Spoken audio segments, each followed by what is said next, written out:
Mi pastor ya puedo. Ah, ya, perfecto. Entonces, mis amados, llegamos volvamos un poquito aquí a Mateo capítulo 24 versículo 29, donde hay 7 asombrosos sucesos que continúan, de 24 a 29 al 31 que lo acabamos de leer. ¿Listo?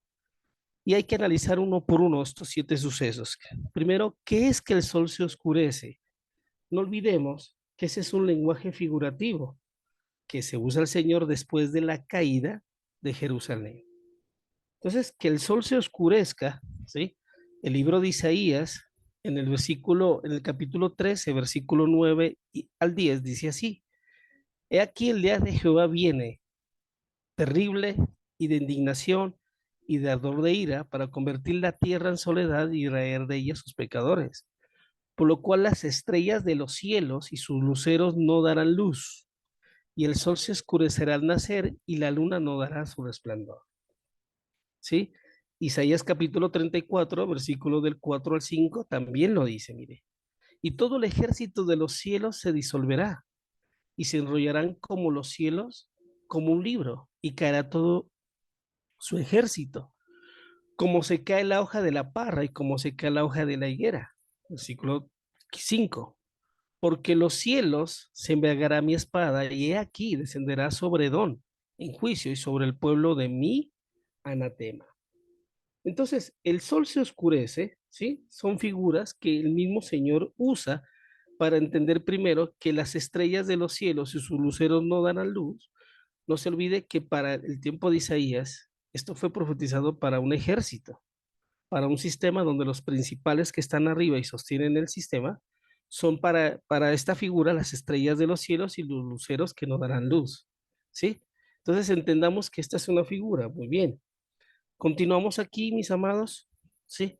Que significa que la luna no dará su luz y la caída de las estrellas. En Ezequiel capítulo 32, versículo 7 al versículo 8, usó el Señor Jesús esta figura que dice así: Y cuando te haya extinguido, cubriré los cielos y haré entrenevecer sus estrellas. El sol cubriré con nublado y la luna no hará resplandecer su luz. Haré entenebrecer todos los astros brillantes del cielo por ti, y pondré tinieblas sobre tu tierra, dice Jehová el Señor. Esa profecía la hizo el Señor contra el faraón de Egipto antes de su caída, ¿sí? Haciéndole entender qué es la luna, qué es la estrella, qué es los luceros y qué es esto, ¿sí? No se olvide que son las eminencias que sostienen en este caso el imperio, en el imperio de Egipto. Vemos aquí claramente, ¿sí? Que hay un cumplimiento, mis amados. Joel capítulo 2 versículo 28 al 32 dice así: Y después de esto derramaré mi espíritu sobre toda carne, y profetizarán vuestros hijos y vuestras hijas. Vuestros ancianos soñarán sueños y vuestros jóvenes verán visiones. Y también sobre los siervos y sobre las siervas derramaré mi espíritu en aquellos días. Y daré prodigios en el cielo y en la tierra, sangre y fuego y columnas de humo. El sol se convertirá en tinieblas y la luna en sangre, antes que venga el día grande y espantoso de Jehová. Y todo aquel que invocar el nombre de Jehová será salvo, porque en el monte de Sión y en Jerusalén habrá salvación, como ha dicho Jehová, y entre el remanente el cual habrá llamado. ¿Dónde se hizo esa profecía y dónde se cumplió? En Hechos capítulo 2 versículo 16, ¿sí? Cuando dice, más todo esto lo había dicho el profeta José, el profeta Joel, perdón. Es, ahí es donde entendemos, mis amados, todas las figuras de profecía en contra de este sistema, que aún en Hechos capítulo 16 lo menciona nuevamente, porque esto fue lo que dijo Joel y hoy se está cumpliendo, mire. Y todo esto era para señalar el fin del siglo, ¿sí? Entonces continúo aquí, mis amados. Y aquí está, esta es la señal del Hijo del Hombre, ¿sí? Claramente hay que entender que nunca dice que serán señales, sino que es una señal y que iba a aparecer una señal y que nunca dijo que iba a aparecer Cristo, ¿no? ¿Se acuerda? Y recordamos aquí claramente, mis amados, no dijo que iba a aparecer Él. Esa es la clave de entender esto, sino que claramente dice que es la señal, que no es el Hijo. Esta señal, sin duda, es la caída de Jerusalén, fin del sistema judío profetizado, en este caso, por el Hijo del Hombre, que se llamó Jesús. Entonces, ¿cuál es la señal? Ahí está claro. ¿Cuál es la señal? La señal es la caída de Jerusalén, fin del sistema judío. El versículo 30, mis amados, como para ir terminando, ¿sí? ¿Qué significa esto que es ver venir al Hijo del Hombre sobre una nube? Cuando leemos el versículo 30 que dice así, entonces aparecerá la señal del Hijo del Hombre en el cielo. Y entonces se lamentarán todas las tribus de la tierra y verán al Hijo del Hombre viniendo sobre las nubes del cielo con poder y gran gloria. ¿Sí? Y esta es otra expresión usada en varios pasajes bíblicos para denotar el que viene con juicio sobre las nubes. Mire, una vez más, nunca se dijo en la Biblia que aparecería el Hijo del Hombre en las nubes, sino la señal, y esa es la clave para entender esto. Esta es otra expresión usada en varios pasajes bíblicos para denotar el que viene en juicio en las nubes. Por ejemplo, la profecía de Egipto, dice la Reina Valera en Isaías 19:1. Isaías 19:1 dice así: He aquí que Jehová monta sobre una ligera nube y entrará en Egipto, y los ídolos de Egipto temblarán delante de él, y desfallecerá el corazón de los egipcios dentro de ellos. También lo dice el Salmo 104:3, que dice que establece sus aposentos entre las aguas, el que pone las nubes por su carroza, y el que anda sobre las alas del viento. Así que claramente, mis hermanos, esas expresiones son las que usó el Señor Jesús porque Él entiende, que la gente entiende que venir sobre las nubes no es literal, sino son figuras proféticas de autoridad y gobierno sobre aquel que viene a traer juicio. Una vez más, mis amados, eh, muy bien. Por eso debemos entender que en Hechos capítulo 2, versículo 33 al 34 dice la palabra del Señor así: Así que exaltado por la diestra de Dios y habiendo recibido al Padre de la promesa del Espíritu Santo, ha derramado esto que vosotros veis y oís. Porque David no subió a los cielos, pero él mismo dice, dijo el Señor a mi Señor, siéntate a mi diestra. Y hay que entender esa posición, mis amados, que tenía en ese momento el Señor, ¿sí? Que no iba a venir, sino que él ya estaba en otra posición distinta. Segundo, tiene el poder en el cielo y en la tierra. Mateo capítulo 28, versículo 18, Jesús se acercó y les habló diciendo, toda potestad me es dada en el cielo y en la tierra. Así que podemos concluir que el Señor Jesucristo vino en las nubes a ejecutar juicio como si fuera el Dios mismo del Antiguo Testamento. ¿Sí? Por eso, mis amados, Daniel también lo asegura en Daniel capítulo 7, versículo 13. Cuando él ve la visión, ¿se acuerda? Y dice, aquella visión que vi en la noche, he aquí, con las nubes del cielo venía uno como hijo de hombre, que vino hasta el anciano de días y le hicieron acercarse delante de él. Y le fue dado dominio, gloria y reino para que todos los pueblos, naciones y lenguas le sirvieran. Su dominio es dominio eterno, que nunca pasará, y su reino uno, que nunca será destruido. Así que, mis amados, el libro de Apocalipsis en el capítulo 22 también nos dice, y lo dijo el Señor Jesús, he aquí vengo pronto, bienaventurado el que guarda las palabras de esta profecía. Versículo 12, he aquí vengo pronto, y mi galardón conmigo para compensar a cada uno según sea su obra. Apocalipsis capítulo 2, versículo 20 lo reafirma también de esta manera. El que da testimonio de estas cosas dice, ciertamente vengo en breve. Amén. Ven, Señor Jesús. Entonces, ¿qué prometió el Señor Jesús? Venir pronto, pero para decretar juicio, como si fuese el mismo Dios, lo habíamos dicho, del antiguo pacto. Continuamos, hermanos, ¿sí? en el versículo 31, cuando dice ahí, versículo 31, y enviará a sus ángeles con gran voz de trompeta y juntarán a sus escogidos de los cuatro vientos, desde un extremo del cielo hasta el otro. La palabra ángeles, como sabemos en el griego, es ángelos, que significa mensajero. Y en ese instante que ya no hay sistema judío, en ese instante que ya no había alguaciles, que ya no había sumos sacerdotes, que ya no había todo esto, fue tan fácil predicar el evangelio del reino, que es en el momento donde se levanta el apóstol Pablo, ¿se acuerdan? En ese tiempo ya no hay nada de imposición. Entonces es donde el Señor Jesús usó esta frase, enviará a sus ángeles para que con gran voz de trompeta, y eso significa predicar a voz en cuello, ¿verdad? Y que juntará a sus escogidos, los que literalmente pues quedaron de la dispersión en cuanto a esta señal que acabamos de ver. Entonces, mis amados, para ir terminando, ¿sí? En Mateo 24, versículo 34, ¿sí? Cuando dijo, de cierto os digo que no pasará esta generación hasta que todo esto acontezca. El versículo 35, el cielo y la tierra pasarán, pero mis palabras no pasarán. Hay que entenderlo, ¿sí? Que fue, Jesús fue claro al poner el límite, al decir que no iba a pasar la generación. Y hay que entenderlo, que ya no tiene que ver con nosotros ni con el tiempo, porque al igual que Mateo capítulo 24, al igual que las 70 semanas de Daniel, el libro de Zacarías y el Apocalipsis no fueron escritos para el siglo XXI donde vivimos, sino para aquel tiempo donde claramente las personas esperaban pues el cumplimiento de todo lo que acabamos de estudiar.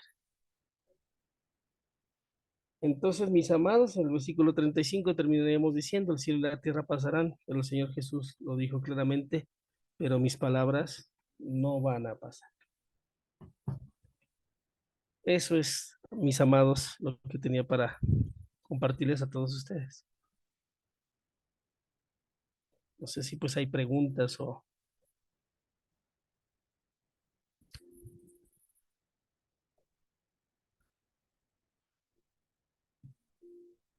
no sé si hay preguntas, inquietudes o si escuchan, amados, si están ahí. Pastor, disculpe, usted es tan amable y me vuelve a explicar donde dice, eh, y verán al Hijo viniendo sobre las nubes del cielo, y verán Sí, al Hijo del Hombre viniendo sobre las nubes del cielo.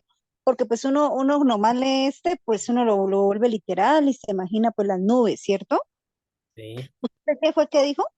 Sí, mira, mi amada, el problema es que al no entender las figuras proféticas que están ahí, Ujú, uno automáticamente en su cultura, en su mente, traduce ujú, lo que está escrito ahí. Esto que usted ve claramente son figuras y es un lenguaje figurativo de juicio que se usó en el Antiguo Testamento, ¿sí? Para, para, para que la gente conozca quién viene en las nubes. ¿Qué es venir en las nubes? En las nubes, pues, es el ser que viene a decretar juicio, ¿sí? El ser que aparece victorioso en el juicio, no literal. Y se lo quiero otra vez, mis amados, o mi amada en este caso, que usted lo pueda ver. Entonces, ¿qué es venir en las nubes, hermana? ¿Sí? Voy a regresarme un poquito aquí en la diapositiva para que usted lo pueda ver. Sí, a ver. Venir o ver venir al Hijo del Hombre sobre una nube. Está en Mateo capítulo 24, versículo 30, cuando dice, entonces aparecerá la señal del Hijo del Hombre en el cielo. ¿Sí? Entonces lamentarán todas las tribus de la tierra y verán al Hijo del Hombre viniendo sobre las nubes del cielo con gran poder y gran gloria. Dijimos que esta es otra expresión usada en varios pasajes bíblicos para denotar quién es el que viene en las nubes. El que viene en las nubes ese es el que trae el juicio contra esa nación, contra ese imperio, contra ese sistema, ¿sí? mm, Entonces aparece el primer pasaje de Isaías 19.1. Isaías 19.1 dice, he aquí que Jehová monta sobre una nube ligera y entrará en Egipto, y los ídolos de Egipto temblarán delante de él, y desfallecerá el corazón de los egipcios delante de ellos, perdón, dentro de ellos. El Salmo 104 también afirma ¿quién es el que viene sobre las nubes? Dice, que establece sus aposentos entre las aguas, el que pone las nubes por su carroza, el que anda sobre las alas del viento. ¿Esto qué significa, mi amada? Significa que la figura literal, remóntese pues a lo que pasó en este caso con Egipto e Isaías, ¿sí? Al terminarse ese imperio de Egipto, ¿sí?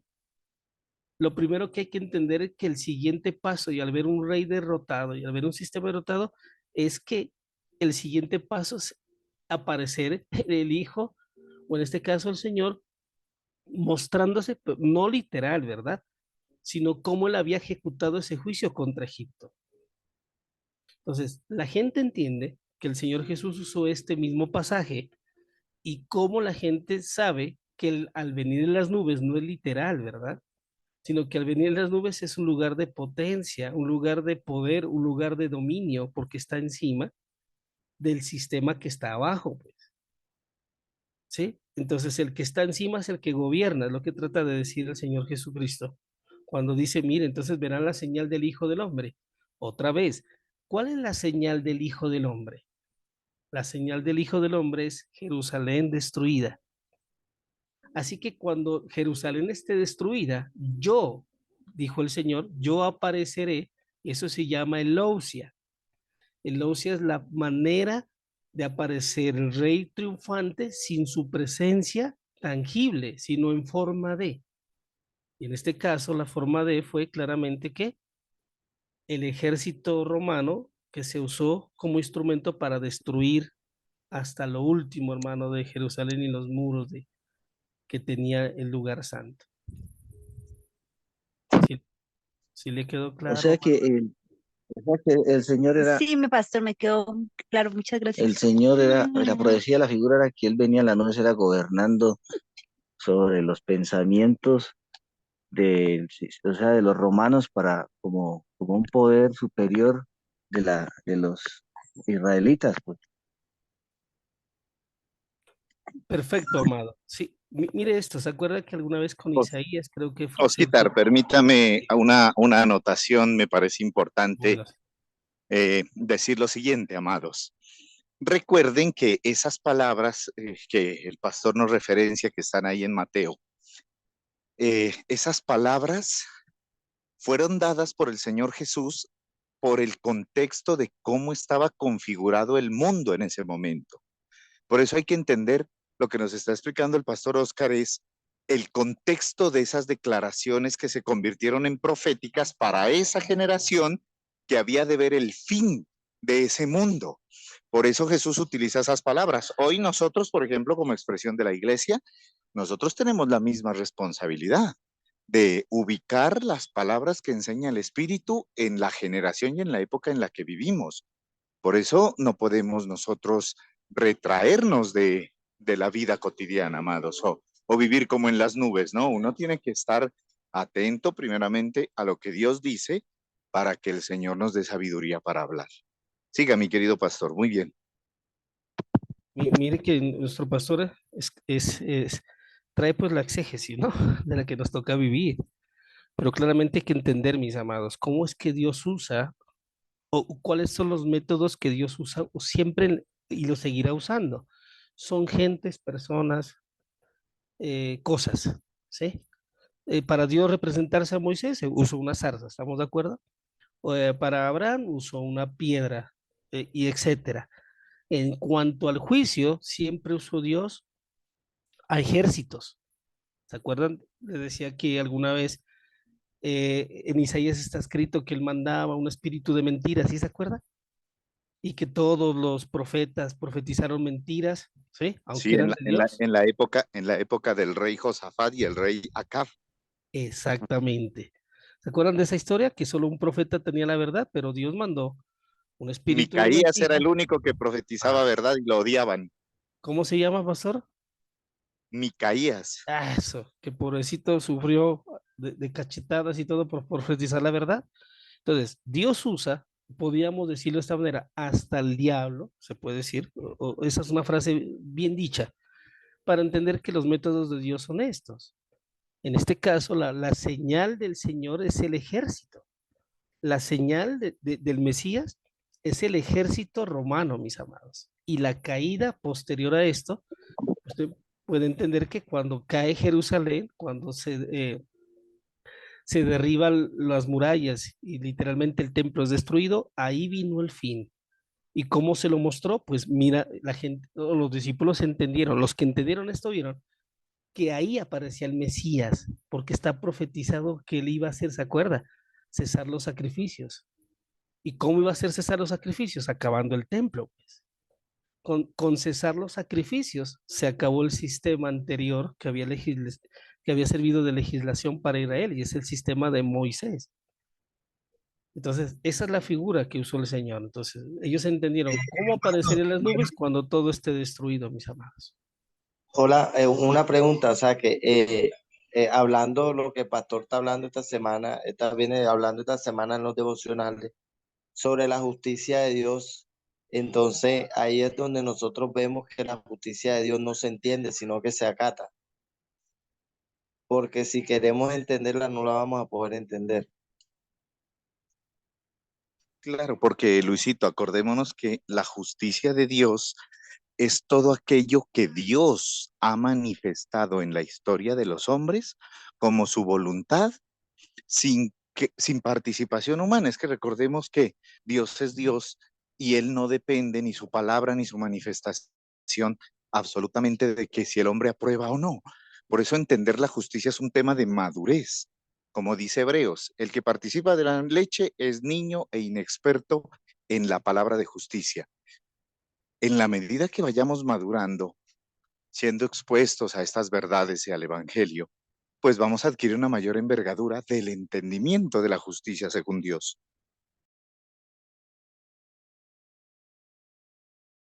Y Pastor, mire, sí, ¿va a seguir explicando? no, yo termino aquí esto, pero tengo mucho más, claramente está.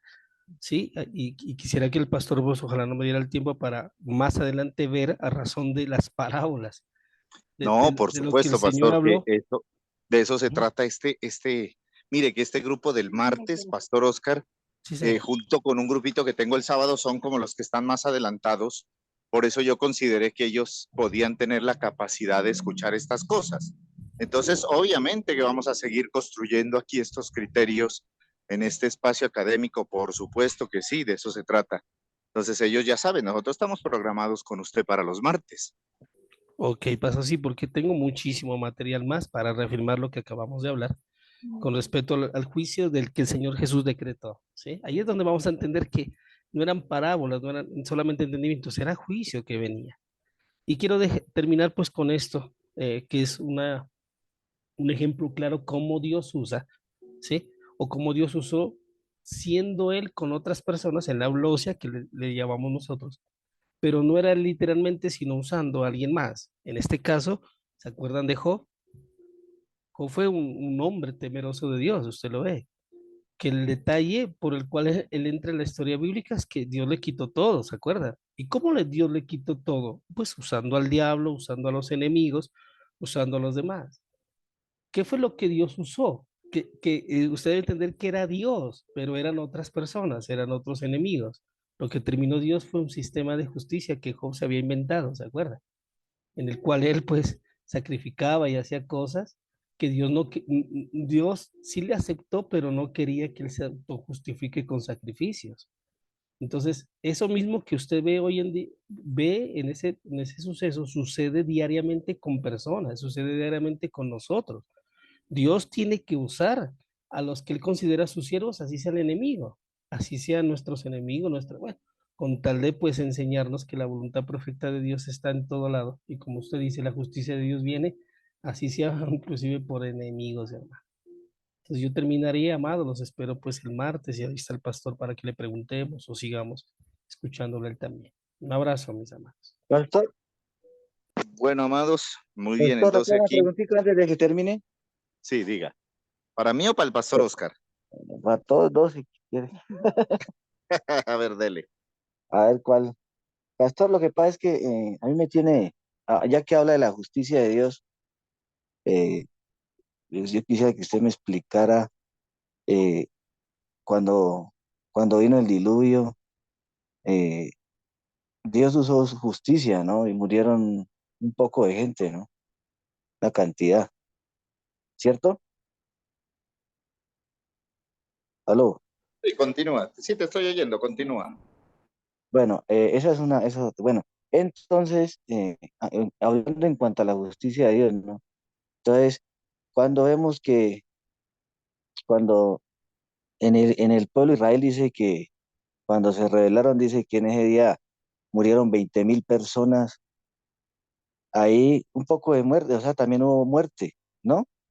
O sea que a través de los tiempos, en el tiempo de la ley, un ministerio de condenación, donde dice que si pecaba uno, por decir, pues que no me acuerdo el nombre del joven que se robó un tesoro cuando vinieron de la guerra y lo escondió debajo de la tienda, abrió un hueco en la tierra y lo escondió, ¿no?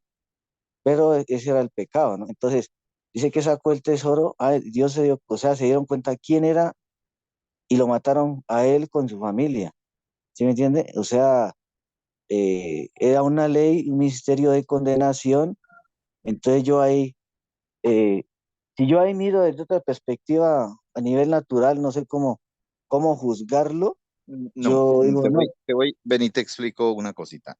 Hay que separar dos cosas allí. Uno, la cosmovisión antigua, ¿no? Recordemos que en la cosmovisión antigua hay una idea y un concepto de Dios. Y dentro del desarrollo del entendimiento y la revelación de Dios, por lo menos con esos pueblos, tú vas a ir mirando cómo Dios paulatinamente se reveló como Dios justo, como Dios bueno, pero también como un Dios que no tenía por inocente al culpable. Entonces, el elemento de la justicia de Dios, que ha sido siempre una constante en la historia humana, tiene un factor primero de entendimiento. Nosotros necesitamos hoy, en esta época, pues es muy difícil entender la justicia de Dios en esa época, porque lo que tú dices, pues es que se abría la tierra, se tragó un poco, se exterminaron unos pueblos y hay que entender, porque entonces algunos dicen, no, es que Dios mandó a matar a hombres, mujeres y niños, pero hay que entender el contexto de esas guerras y de la configuración de la maldad del hombre en ese tiempo, porque eso podríamos hoy decir que ya no está vigente, porque la cultura, el pensamiento y aún mismo la relación de Dios con la gente cambió. Por eso ese es el tema de la justicia, es el que, como ustedes saben, estamos tratando todas las mañanas y seguiremos hablando para aclarar estas cosas. Entonces, sí, cuando los juicios de Dios se hablan, pues ha habido una distorsión porque se habla de cataclismos, de muerte, de pestes, y eso no tiene que ver con juicios de Dios. Eso es lo que la religión nos ha enseñado, pero los juicios de Dios no son muerte, eso tiene que ver con otra cosa. Bueno, mis amados, vamos a dejar hasta allí. Les abrazo fraternalmente, descansen y nos vemos mañana. Con la ayuda del Señor, los espero a las 7 conectaditos en la noche y a las 7 de la mañana, obviamente también. Un abrazo, Pastor Oscar, gracias por su tiempo y gracias a todos por estar amados. Feliz noche. Feliz noche a todos. Gracias por